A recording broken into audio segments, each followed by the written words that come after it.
Market Journal, television for agricultural business decisions, is a presentation of the University of Nebraska-Lincoln's Institute of Agriculture and Natural Resources. Promotional support is provided by the Nebraska Farmer Magazine.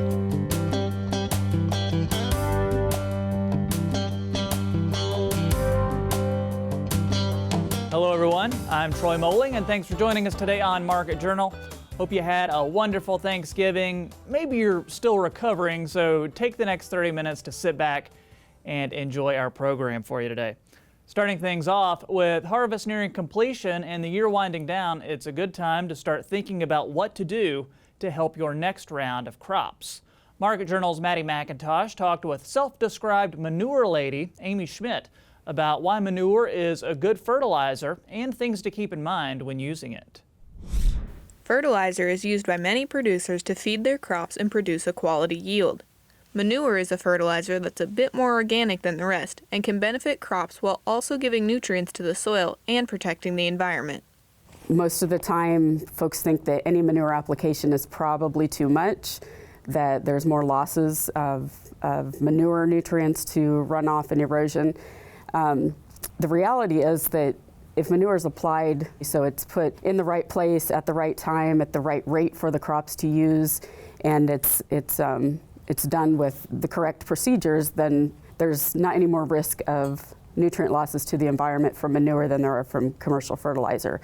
One of the benefits that manure provides that we don't get from commercial fertilizer, again, is the added benefits to the soil. So the improved aggregate stability and water holding capacity, and so those are reducing the opportunities for runoff and erosion.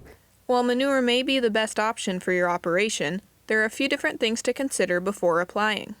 So if we're applying a liquid, a slurry or a liquid fertilizer to the surface, we need to account for the water infiltration rate of the soil and match our rate to that. The other would be to think about the concentration of nutrients in the soil already, the crop that's being grown, and how much nitrogen, phosphorus, potassium that crop is going to utilize, and then the nutrient content of the manure. So it needs to be balanced such that we're not putting on more nitrogen or phosphorus than the crop needs or that the soil can hold on to and have for the crops to utilize.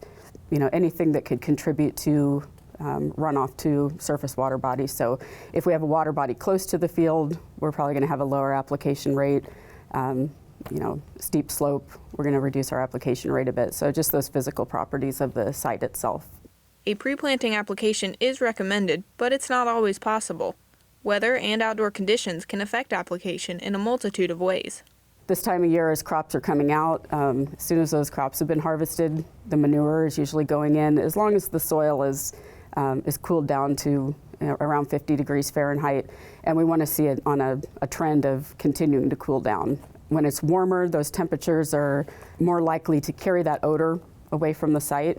We definitely want to avoid applying manure if there's rainfall predicted in the next 24 hours. After about 24 hours, we find that the manure is pretty stable and we're not going to see runoff losses like we would within that first 24 hours.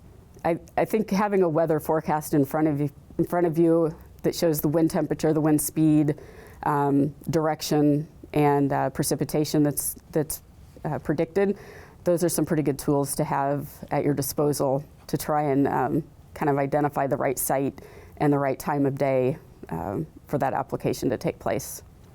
And while it's not required, letting those around you know when you're applying manure is the neighborly thing to do. There's no denying that there's an odor from manure, whether, regardless of the kind of manure it is. I think it's ideal to have a good relationship with your neighbors where you can let them know when you're getting ready to apply manure, make sure that they don't have an event plan that's going to interrupt. It's hard to say that everyone will be happy with manure application because it is it's kind of a sensitive issue, but I think it's best to try to have some open communication with your neighbors and at least show that you have concern about their well-being and their comfort, and try to avoid sending odors in that direction if you can. Reporting for Market Journal, I'm Maddie McIntosh. Thanks, Maddie. Visit manure.unl.edu for more information on management practices, as well as a variety of resources and tools related to manure. Next up, when writing up cow-calf share and cash lease agreements, it's important to come up with an arrangement that's fair for everyone involved. Nebraska Extension Beef Systems Educator Aaron Berger explains why each lease agreement can and should be tailored to the specific business situation at hand. This is a time of year when folks who are thinking about leasing cows or are in a lease agreement have a conversation around what's fair in terms of a lease agreement.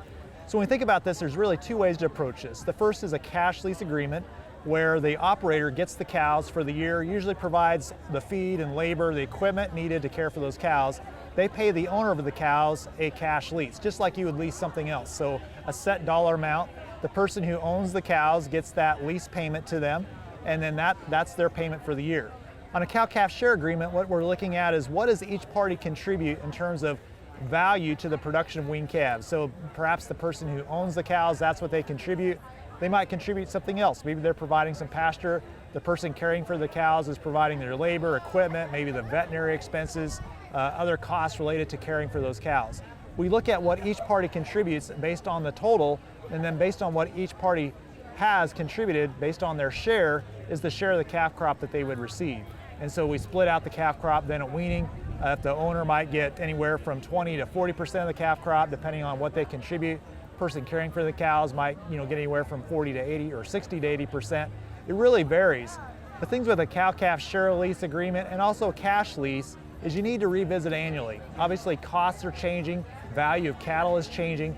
We need to understand what's happening with that, so when we're working together we have an agreement that's fair to both parties. Well, I think from a cow owner's perspective, they need to understand what's my capital investment in the cow herd, what's my cow herd worth, what's happening in terms of cow depreciation, meaning when I look at the value of the cow today versus what her value is going to be when she leaves the herd, what's happening there. And then also cost of replacing that cow. What is it going to take me to go buy a replacement to bring into the herd? And then also things like death loss, how much is occurring. Those are the big drivers from a cow owner's perspective. And then also interest rate, if they have any investment or what kind of return do they expect to get on that investment in their cow herd. So for the person caring for the cows, they really need to accurately think about what are all my costs involved here. My labor, my equipment, if I'm renting grass, buying feed, veterinary expenses. I need to make sure that as I think about this arrangement that my costs are being covered and that I'm adequately compensating my own labor. And so, understanding those things. Right now margins are tight in cow-calf operations, so really looking at all costs and being fair about that's important. I think when we get to the bottom line, there's some give and take, and the operator and the person who owns the cows need to visit about how do we work this through. We want it to be a long-term agreement, and so communication is really key to making this work. We really probably want to be in something that's a long-term agreement, and you don't want to be trying to change this every year. But when you come to revisit annually, it's just saying, how are things going? What's working well? What isn't working well? What can we tweak so that we're mutually agreeable on this is a fair arrangement? And I think as markets change, as feed resources change, as inputs change, there's a lot of value to having that conversation annually. I think also a lease needs to be in writing. You need to get those things down, make sure you've communicated clearly things like who's going to be the consulting veterinarian. If we need to bring this agreement to an end, how will that happen? What's the expected cow condition score at weaning? What's the expected pregnancy rate? Those are things that need to be discussed so that if there's something that goes wrong, we've had it in writing. How are we going to handle this to make sure that it's, again, workable for both parties? The University of Nebraska West Central Research and Extension Center has the cow-calf share lease Cow-Q-Lator, which might be of help if you're working on a lease agreement. We've got a link to that on the Market Journal website. And we're sticking with cattle as we dive into the markets today. On Tuesday, I was joined by first-time guest Elliott Dennis to discuss beef demand, this month's cattle on feed report, and the rise in beef cattle slaughter. And Elliott says there are a few things responsible for that increase. Beef cattle slaughter, when we're looking at over the last year and also the 2013 to 2017 numbers, we're really above both of those numbers, considerably over the 2018 numbers and the 5-year average. We're looking at that, and we can break it down between, is it the steers that are being slaughtered more or heifers? And what we're really seeing is that it's more heifer slaughter happening. When we're looking at actual beef cow slaughter, we're saying pretty much since the beginning or the beginning to middle of September, we've seen beef cow slaughter kind of really increase. So much that when you're looking at the individual auction barn sale receipts, there are large, much more sale receipts coming through there. Some of those reasons that when we talked out to producers, it really seems like the rough winter, the Holcomb fire, and a lot of other these things about uncertainty with the bomb cyclone, a lot of that has caused a lot of open cattle come into the market. And so people are really trying to make the decision, should we retain open cattle through the winter with hay really being, looks like kind of questionable going forward, or should we just kind of bring them to market? And it kind of looks like a lot of producers are making the decision to say, hey, I'm just going to sell out some of these old cows and just wait it out. When can we expect these slaughter numbers to flatten out? I don't know. So generally, going into this next week and into December, beef cow slaughter numbers tend to drop down. Right now, we're pretty much on a steady upward increase. I would be surprised if we'd continue that pretty much straight line up. I would expect that we probably should see a little bit of drop. Talking with some other sale barns, it looks like they're actually encouraging some people to hold back their cattle, specifically their cull cows, just because the market's just not there for cull cows right now. So we'll probably end up seeing a little bit of that flatten out a little bit, but I don't think we should expect it to go down too dramatically. So besides slaughter, what does this look like for the cow-calf herd going forward? Yeah, so we can look at beef cow slaughter, but there's lots of other indicators that show us what that cow herd is going to be next year and what that looks like for feeder cattle supply going forward. So we can look at quarterly placements, breaks it down on feed. It looks at the steer and heifer ratio, and we can look at what does that ratio look like over time. When we look at that, Nebraska is about 0.63, and that's the highest since it's been since 2012. Nebraska or Kansas and also Texas are also at record numbers. And so we're looking at, okay, how many of the heifers are being slaughtered compared to steers? It looks like a lot more heifers are going through the market. And this could be a sign that the replacement herd that's going to be available for breeding next year is probably a little bit smaller. That's going to be reflected in USDA's 20-year projections when we're looking at, okay, what does this look like? They're projecting at about $1.60 going forward. And then in 2021, it's going to be much higher in the $1.80 range. With that cattle on feed report that came out last week, is there anything of note you want to mention on that? Yeah, so the pre-report estimates were pretty much in line. I think the big differences there had to do with the type of cattle being placed and also where they were being placed. So big estimates were that a lot of heavier cattle being placed. We're talking 700 to 800. Normally those types of placements we don't really see until May, and sometimes even in the September range. But really heavy cattle being placed, we're looking at where these cattle are being placed. We're talking Colorado, almost up 23%. Large increases in Texas and Kansas, not surprising. But Nebraska was down about 5% year over year. So that's kind of when we're looking at a lot of the feedlots are pretty much front-loaded right now, heavier cattle that's going to be marketed. And we're looking at, well, why is that happening? Well, looking at the board, the live cattle contract is pretty much trading at 125, and both in the February and the April months. And so a lot of incentive for them to place heavier cattle and to push cattle forward a little bit to capture those premiums. And let's talk about beef demand a little bit, especially as we're getting into the holiday season. What's that looking like?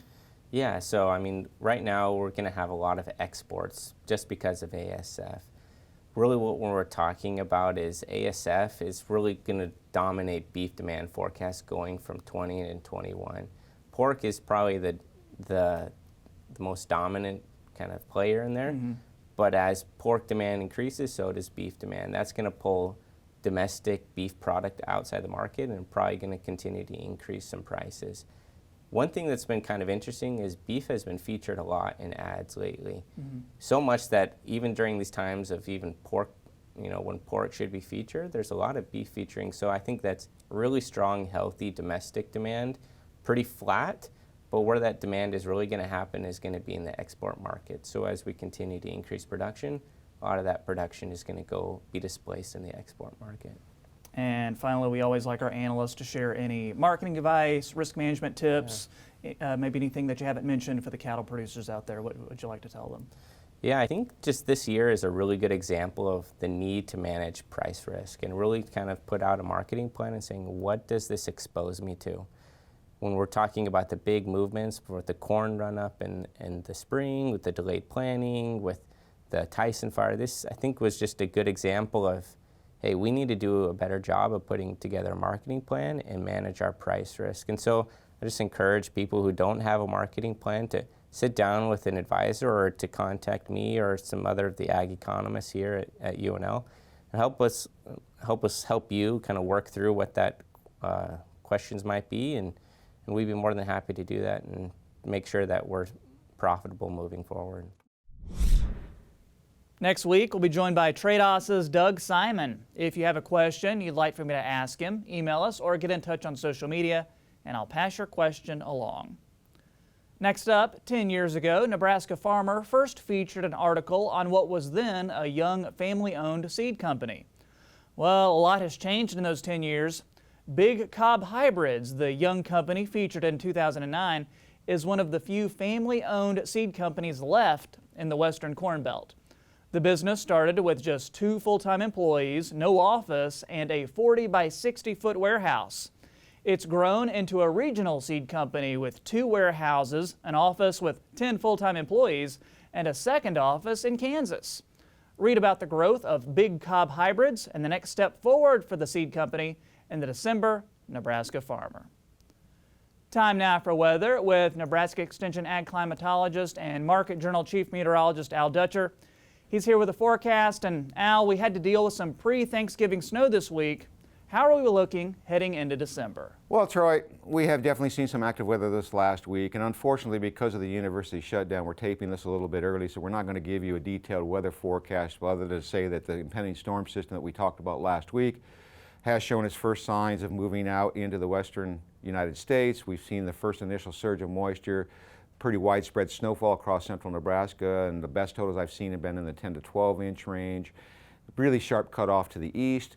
And then unfortunately, we've had a couple more systems following it, and before we get through this weekend, it's probably going to be a little bit of a mess, combination of rain, snow, and into everything in between. And the best places for accumulation will be in the western part of the state. But more importantly, as we look forward into the future, I thought this would be a perfect opportunity to catch you up on what my thoughts are in terms of the winter as we progress through this. And if you did go back here a little bit into this fall, you'll notice that we had a long stretch, particularly across the eastern half of Nebraska, of well below normal temperatures. In fact, Omaha went 24 straight days with below normal temperatures as we were caught into a large upper air troughing pattern across the eastern United States. As we got in toward the second half of November, we started to see a big surge of warm water moving below the surface in the eastern equatorial Pacific and coming up to the surface. It's about the same time we started to see this troughing action in the western United States start to really ramp up. Now, they expected that that pulse of energy will make it to the surface and then start to move toward the central equatorial Pacific over the next 2 to 4 week period. And behind that is another surge of cold water. So my thoughts are that we are likely to see a very active pattern during the month of January, oscillating strongly between above normal and below normal temperatures, with the northern plains most likely going to be the area that will see the most widespread below normal temperatures. Of course, snowpack plays an important role in this whole situation. And so if we do lay a good foundation of snow across the northern plains, then it's likely that any Arctic air that comes in will be kind of strengthened somewhat because you won't have warm surfaces and a bare soil to moderate that air mass, and so it'll keep a little bit more of its punch a little bit farther toward the south. And it wouldn't surprise me as we go into the month of January that we flip back into a mode that we've seen during the month of October, where we see more of these northwest flows aloft as we start to see the trough rebuild into the eastern United States. And more importantly, what we'll be watching for at this point is how strong the Gulf of Alaska storm system is, and will it continue to churn up that water and bring cooler water to the surface as the beginning of an onset of a La Nina event. The models are basically 50-50 on this event as we go forward into the future, but I'm watching that undersea currents in the equatorial Pacific, and there is support for those cooler trends to develop sometime in the second half of this year. And if that does occur, then of course we get concerns with dryness issues in the southern plains. But for right now, I think the biggest concern for us as we go through this winter is the flooding concern due to the excessive moisture during this past growing season and of course the late wet fall period, particularly as you move from extreme eastern Iowa and points to the east. So when the National Weather Service in conjunction with NOAA has issued a pretty extensive flood risk for much of the Corn Belt all the way through this winter and into next spring. Now certainly we're not calling for the type of a pattern that established last spring that caused our big bomb cyclone, but when we have this much moisture in our profile, we get concerned with flooding. And so if we get a large snowpack this year, then of course our concerns will be mirrored as we get into the spring. But fortunately, we have a long way to go before we worry about that. So from my perspective, please have a very safe holiday, and we'll look to see whether or not I'm right as we go through the next 3 months. Thanks, Al. Finally today, AgrAbility is a national program whose mission is to enhance the quality of life for farmers, ranchers, and other agricultural workers with disabilities. Originally part of the 1990 Farm Bill, the AgrAbility program helps countless agricultural producers every year. Market Journal was fortunate enough to meet with AgrAbility program manager Rod Peterson as he set out to document the program's successes in Nebraska. And the story you're about to see stands out for its triumph of coordinated efforts and a family's personal determination. Here's Market Journal's Bill Dodd. The National AgrAbility Project has had a well-known presence in the Cornhusker State. In fact, just this year, the 28th Annual National AgrAbility Workshop was hosted right here in Lincoln. An ever-growing event that started in 1991 with just over a dozen attendees has grown to one of the best turnouts in the history of the program with about 240 registered attendees. But our story takes us to northeast Nebraska, where third-generation farmer Eric Beckman was gracious enough to share his experience in the AgrAbility program with us.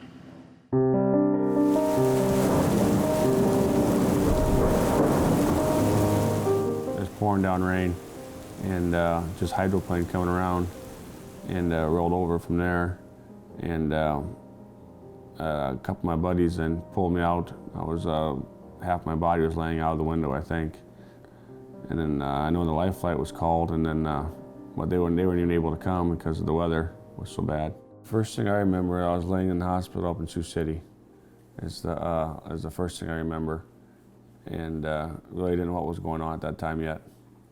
I probably really didn't realize how affected I was until probably 2 weeks probably after my accident, actually. Eric had sustained a broken neck, including his C3, 4, and 5 vertebrae, resulting in quadriplegia. While hospitalized, Eric was told this could be an opportunity to do something else with his life other than farm. But as far as he was concerned, there was only ever one option. He was born a farmer, and he would continue to do what he loved. We were at Craig Hospital, and they had meetings every, 4 to 6 weeks. And it was with our doctors, his PT, his OT, all of them.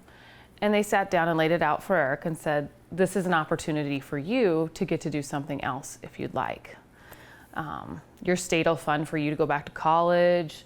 There's a lot of things you can do. And they said, if there's anything you'd ever wanted to do, what would you like to do? And Eric sat there and he didn't even wait. Wasn't but a couple seconds, and he says, well, I've never wanted to do anything but farm. And I know, just being married to him and all the stories talking about growing up, he knew from a small child he was going to farm. He was the one that was pushing the tractors around the living room, that was falling asleep in the tractor with his dad. His dad would put him in a hay bale or out by some haystacks and lay him down to sleep while he farmed. You know, all the stories I heard, that's all he ever wanted to do was farm. And I remember my stomach just going, oh, how is that going to work? Enter Rod Peterson, program manager for Nebraska AgrAbility. Despite the challenge presented to Eric, Rod stepped in and showed the Beckmans just how it was going to work when it came to getting Eric back to the career that he'd always loved, and has continued to be there for the Beckman family for the last 12 years. At that point in time, I was lucky enough to work with Beckmans here in northeast Nebraska. What we do is we take referrals, sometimes from vocational rehabilitation, sometimes from family members, OTs, PTs, many different referral sources. We contact the individual, we explain the program to them, we go to the farm, we do a farm assessment, we find out exactly what assistive technology they need to continue farming. We make those recommendations many times to vocational rehabilitation or any other funding sources that we can find for them. Our job is to see what their limitations are, match them with the assistive technology that they need to continue farming and ranching. And that's basically what AgrAbility does. Learning to live with his disability through the help and care of the AgrAbility program, Eric had a message for anyone out there who may be dealing with a disability they've never had to face before and may be thinking there's no way they can get back to the demanding work that farming and ranching requires on a daily basis. Oh, there's a lot of things. I mean, they can change your life for you. They have resources out there that you don't know about. They can give you, to get you back into what you want to do in life, and they're great people to work with, easy people to work with, and very knowledgeable. And yeah, I can't say enough about them. I don't know where I'd be at today if it wasn't for them. AgrAbility brought me back to where I'm farming again and to doing what I want to do again. And I don't know if I would have been able to do that without them.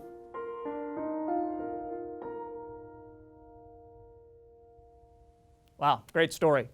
If you are or know of an agricultural worker needing assistance, you can reference the National AgrAbility's project contact list, which we've posted on our website. And for more information on how you can help start a project in your state, you can also contact the National AgrAbility Project through their toll-free hotline at 1-800-825-4264. Number's right there on the screen.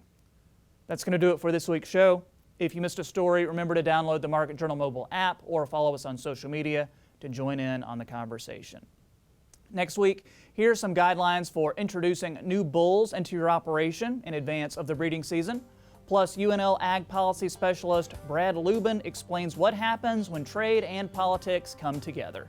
Hope to see you right back here next time. I'm Troy Moling. Thanks for watching. Join Market Journal online at marketjournal.unl.edu. You can also follow us on Twitter, Instagram, and Facebook. Promotional support is provided by the Nebraska Farmer Magazine. Market Journal is produced by the University of Nebraska-Lincoln's Institute of Agriculture and Natural Resources.